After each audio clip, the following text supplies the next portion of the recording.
Graça e paz. Vamos abrir a palavra na primeira carta de Pedro, capítulo 5, versos 11 ao 14. A ele seja o domínio pelos séculos dos séculos. Amém.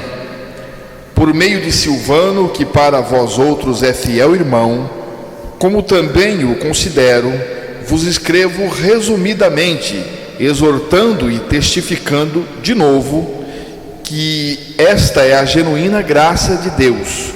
Nela estai firmes.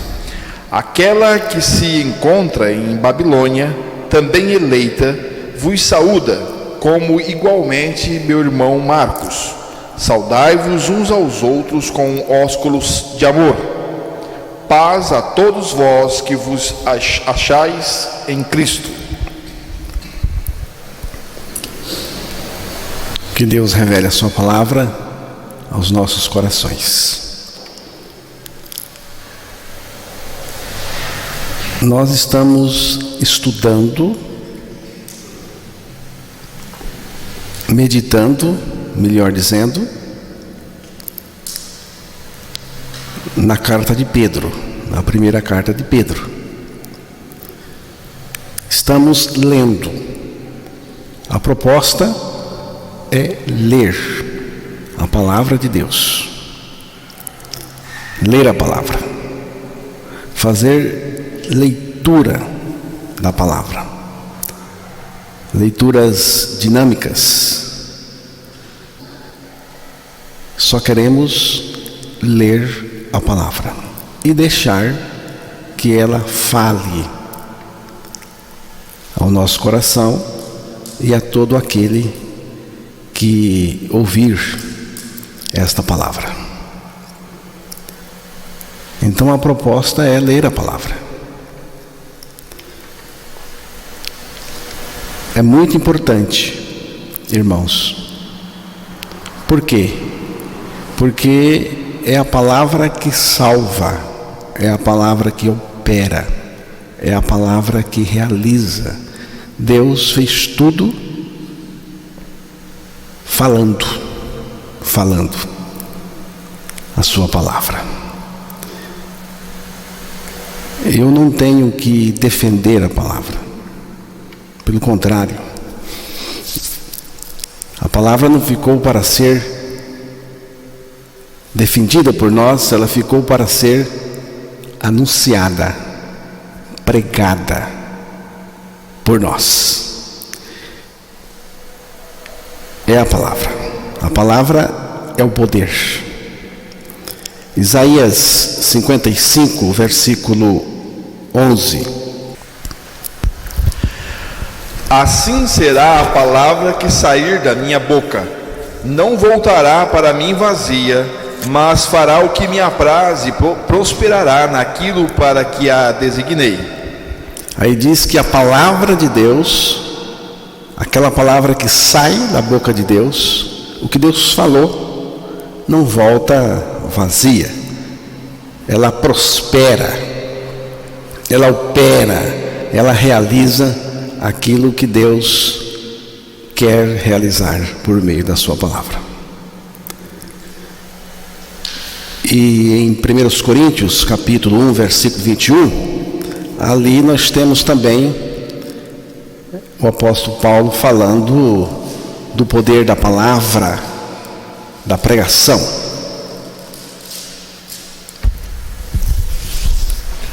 Visto como na sabedoria de Deus o mundo não o conheceu por sua própria sabedoria, aprove a Deus salvar os que creem pela loucura da pregação.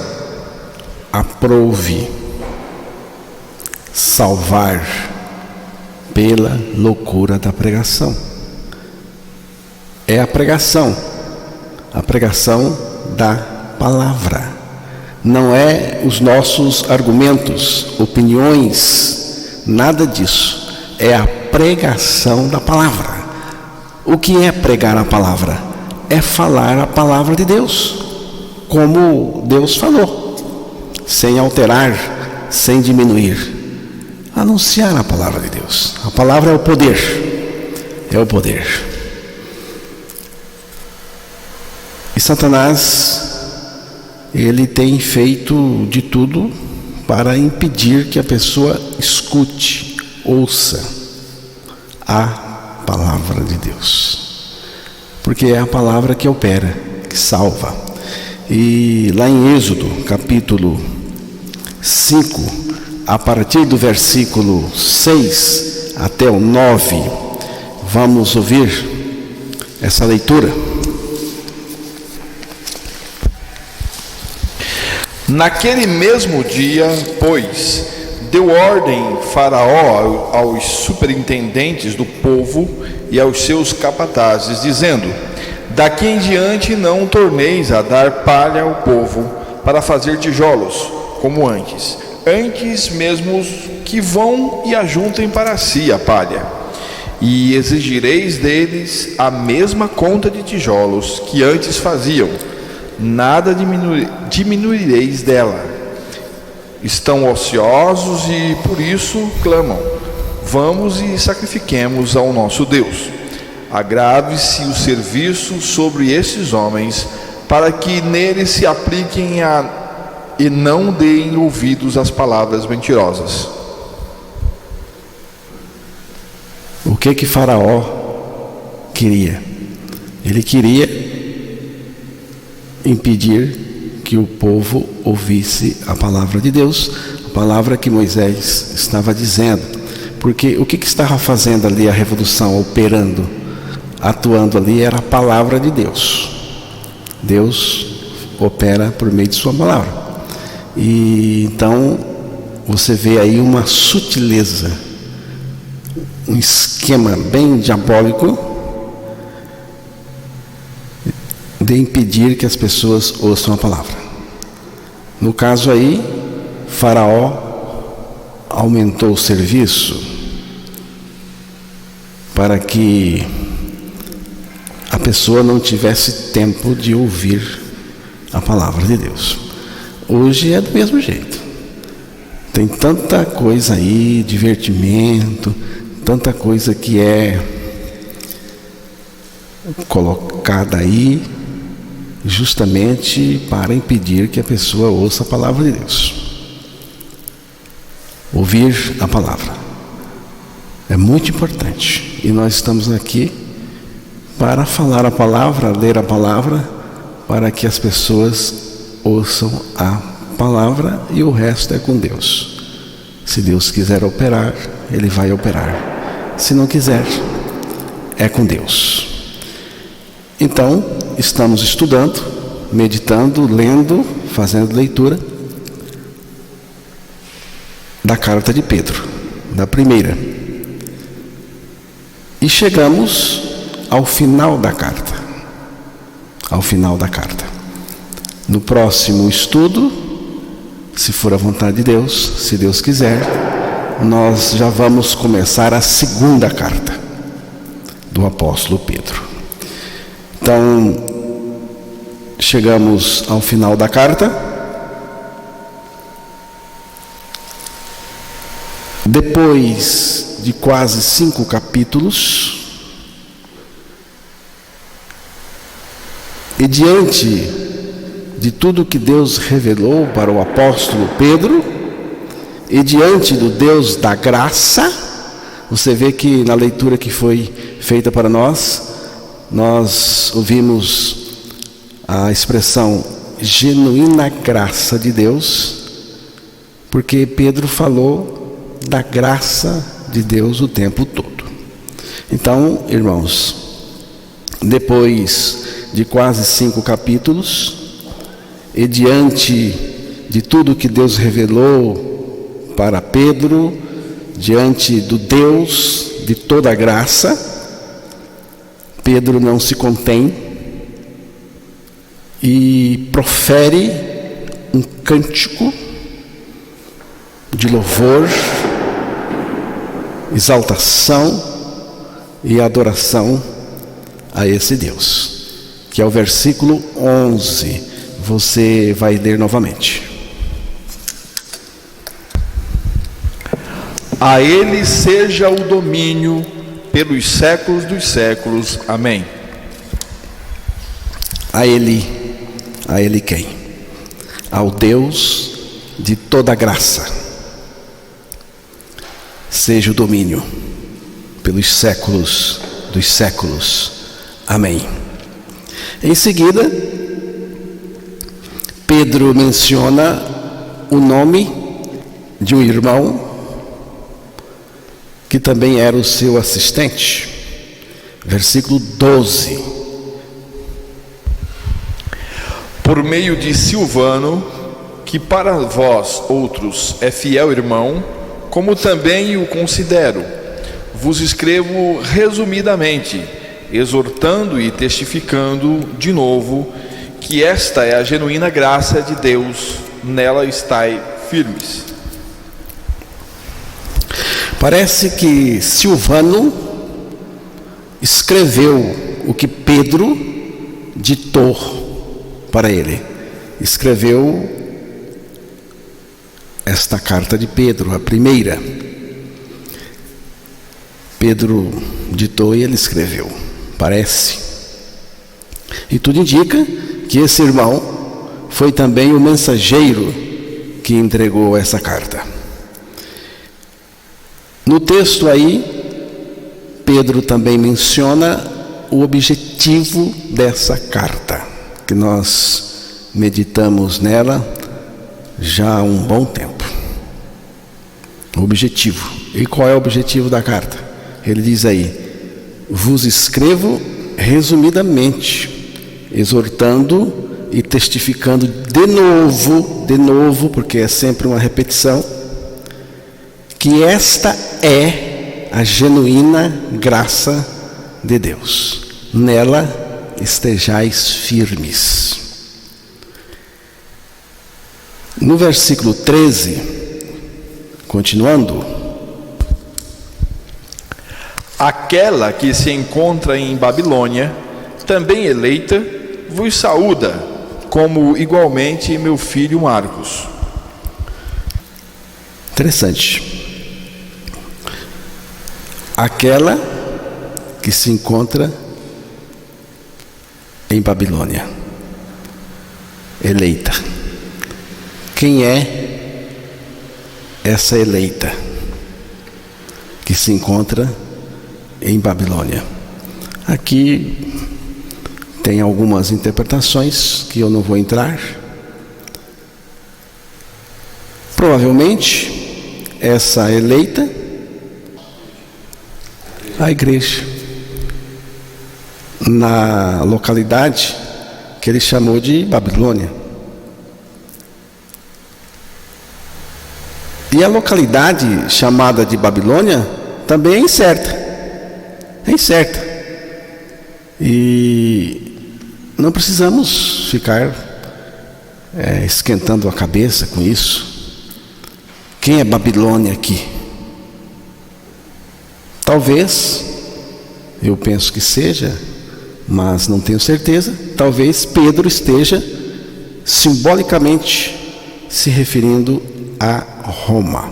Roma antiga, a cidade de Roma. E diz aí também uma outra coisa que a gente não sabe bem.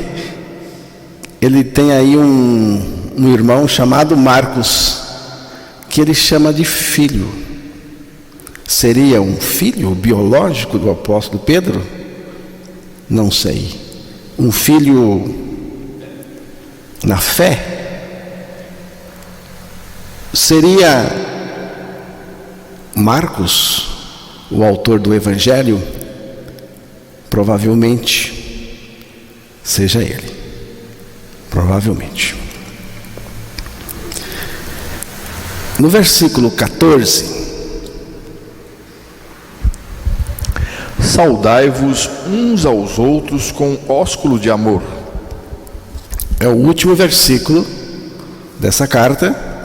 E aqui Pedro encerra essa carta com uma instrução e uma bênção. A instrução: saudai-vos uns aos outros com ósculo de amor. beijo. Ainda que a forma de expressão, no caso beijar, o ósculo de amor, varie de uma cultura, de uma época para outra, porque pode variar, né? A gente costuma dizer graça e paz. Saudamos com ósculo santo também, mas não é assim toda vez. Então isso varia de uma localidade, de uma cultura, de uma época. Mas o que não pode variar, o que tem que ser um imperativo é o amor. Porque aí diz ósculo de amor. O amor uns pelos outros é uma necessidade nossa. Eu tenho necessidade de amar. É um imperativo. João, capítulo 13, versículo 34 e 35, o próprio Jesus coloca assim essa questão do amor.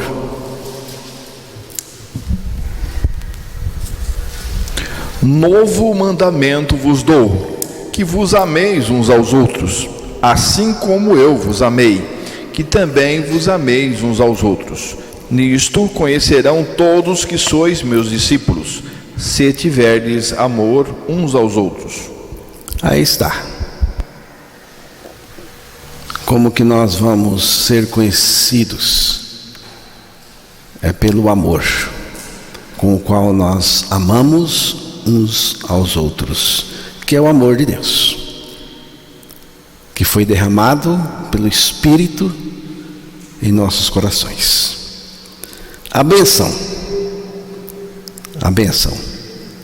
Paz a todos vós que vos achais em Cristo. Todos aqueles que estão em Cristo, paz. Se fosse graça e paz, então essa saudação, graça e paz, é para todos. Todos.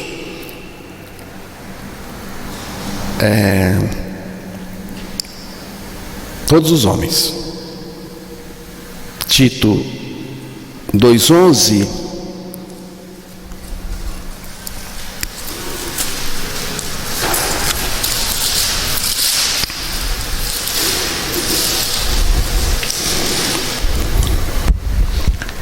Porquanto a graça de Deus se manifestou salvadora a todos os homens. A graça, diz aí que a graça de Deus se manifestou salvadora a todas as pessoas. A graça focaliza o mundo, todos. A graça de Deus se manifestou trazendo salvação a todos os homens. Mas aqui Pedro diz paz. Ele não usa a graça aqui. Paz a todos vós. Paz a todos vós que vos achais em Cristo. Só pode experimentar a paz quem está em Cristo.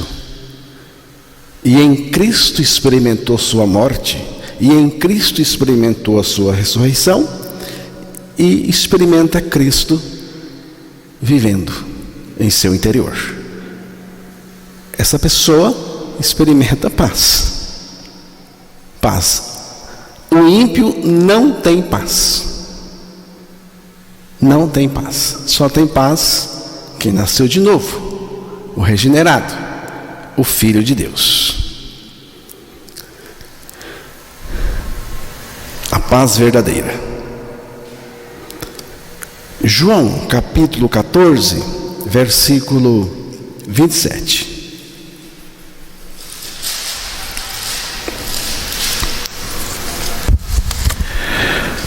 Deixo-vos a minha paz vos dou, não vou-la dou como o mundo a dá. Não se turbe o vosso coração, nem se atemorize. Jesus não está falando ao mundo. Ele até disse que o mundo tem a sua paz. Ele está falando aos seus discípulos. Jesus diz: deixo-vos a paz, a minha paz vos dou, não vou-la dou como o mundo a dá. Não se turbe o vosso coração, nem se atemorize.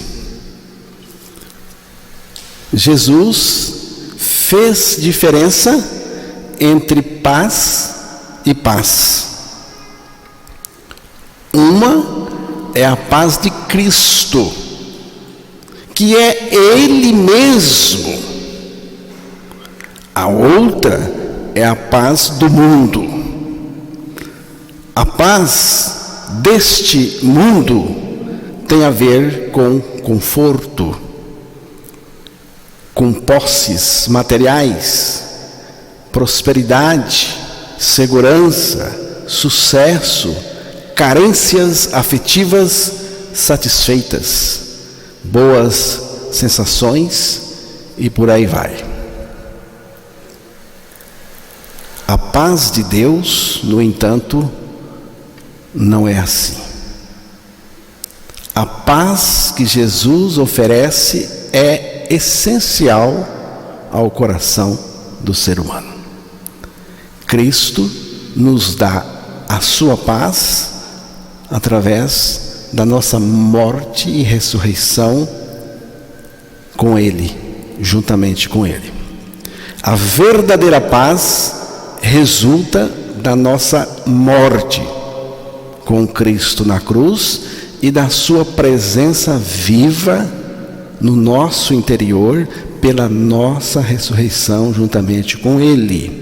Já estou crucificado com Cristo e vivo não mais eu, mas Cristo vive em mim. Na morte com Cristo na cruz, Ele nos salvou do nosso caos interior, da nossa velha vida caótica, perturbada, vida pecadora. A velha criatura em desordem interior, bagunçada e caótica, morreu com Cristo. Morreu e acabou-se em Cristo, na cruz.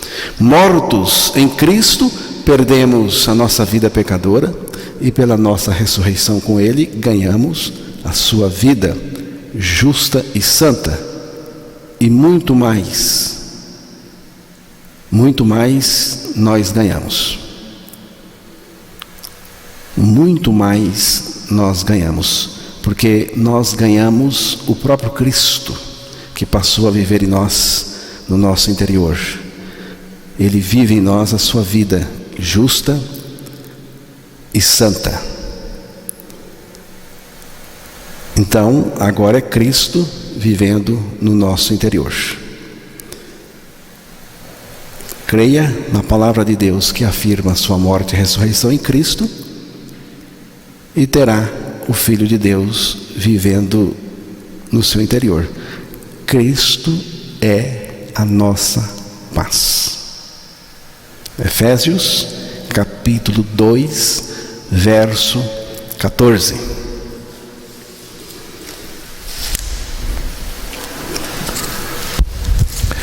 Porque Ele é a nossa paz, o qual de ambos fez um, e tendo derribado a parede da separação que estava no meio, a inimizade.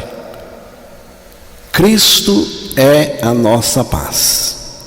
Se Cristo é a nossa paz, então, com sucesso ou não, a paz é real. E é real porque é Cristo a nossa paz. Cristo é a nossa paz e nada mais além dele. Você já tem desfrutado dessa paz que é Cristo em nós? Filipenses capítulo 4, verso 7.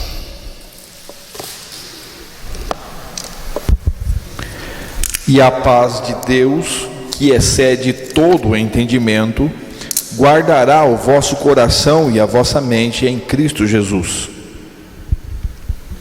Amém.